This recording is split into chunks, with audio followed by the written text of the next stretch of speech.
Alors, je m'appelle Bastien Delsal, je suis nomade depuis plus de 12 ans. Donc, je parcours l'Europe à vélo.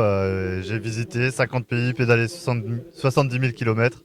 Et voilà, j'ai fait de ce mode de vie ma vie à part entière. Alors, pourquoi tout simplement, ce parcours, c'est pour être heureux déjà à la base, parce que ça me plaît. J'ai décidé d'essayer de ne faire plus que ce que j'aime dans la vie. Et puis après, j'ai l'envie de visiter tous les pays du monde. Alors c'est très utopique.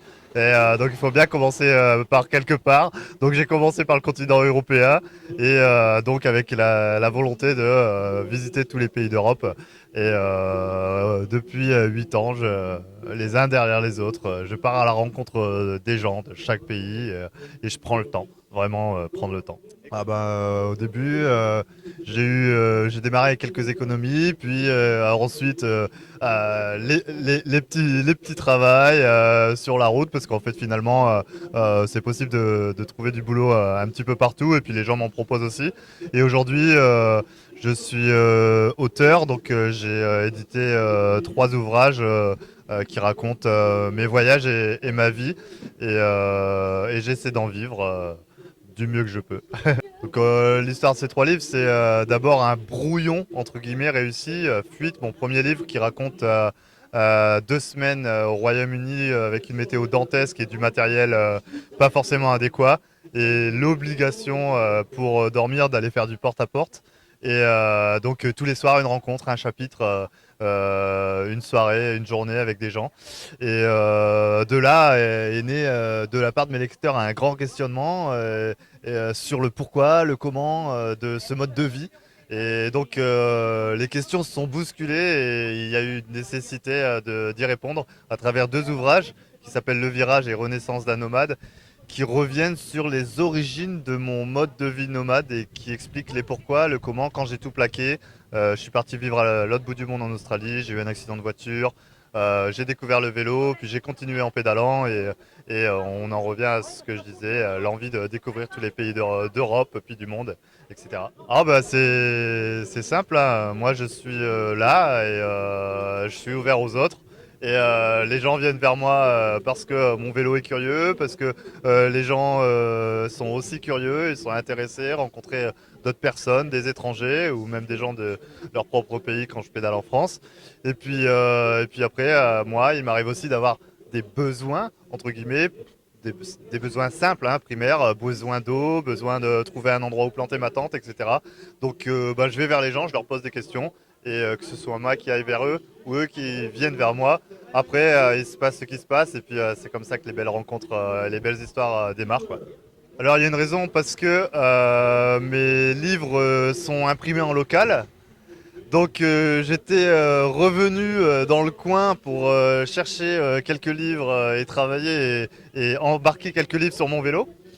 Et puis j'ai fait la rencontre de la patronne de la maison de la presse qui, par chance, m'a invité à la séance de dédicace qui se déroulait 3 jours après mon passage. Donc je suis retourné chercher un peu plus de livres que prévu à Alençon et je suis revenu ici pour dédicacer mes livres aujourd'hui. Le bonheur, oui. Juste être soi-même, être heureux, faire que ce qu'on aime dans la vie. Moi, j'aime voyager, j'aime pédaler, j'aime aller à la rencontre des gens, j'aime écrire. Et aujourd'hui, ben, c'est ce que je fais à temps plein. Ah, l'hiver, c'est différent, disons. J'ai tendance à préférer le froid que le chaud. Mais quand il fait très froid, oui, les choses se compliquent. Le froid devient tellement omniprésent dans l'esprit qu'il n'y a plus rien d'autre qui existe. J'ai dormi par des températures sous la tente de -15, -18. Dans ces moments-là, évidemment, bah, c'est la survie entre guillemets qui prime. Je cherche toujours à essayer d'être dans les pays les plus chauds possibles au moment de l'hiver, mais des fois je me rate. Et des fois j'ai des gros gros hivers terribles. Mais finalement, en ressort souvent une bonne expérience et des leçons, et apprendre, c'est ce que je préfère. Donc finalement, c'est pas si mal. Aucune idée, il n'y a pas de plan. Le plan est de ne pas en avoir, c'est ce que je dis souvent. Alors, je peux décider d'arrêter demain matin comme dans 25 ans. Je suis la seule personne à poser les règles du jeu.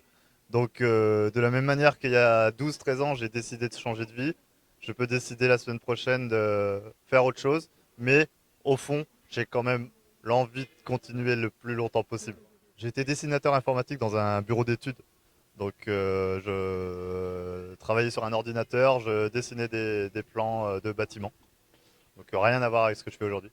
La prochaine étape, là, en ce moment, je fais le tour des librairies normandes. Je suis aussi en train de préparer une tournée de conférences qui se déroulera en Bretagne et en Loire-Atlantique en novembre-décembre. Et la grosse prochaine étape, c'est mon projet Islande 2024, le dernier pays d'Europe qu'il me reste à visiter, puisque j'ai visité aujourd'hui tous les pays d'Europe. Et l'Islande est le dernier, mais il a été reporté à plusieurs reprises pour des raisons de pandémie. Donc l'année prochaine, en mars, je pars jusqu'au Danemark. Je prends un ferry qui m'emmène en Islande. J'y reste 6 mois et je fais le chemin inverse avant le prochain hiver. Le bonheur, c'est peu de choses, on est d'accord. C'est juste profiter de l'instant présent et puis euh, accepter ses émotions, même quand elles sont négatives, même quand ça va pas. On fait avec, on avance et puis on se contente du peu qu'on a. Et moi, en général, le bonheur, ça se résume à avoir l'estomac plein le soir et ça,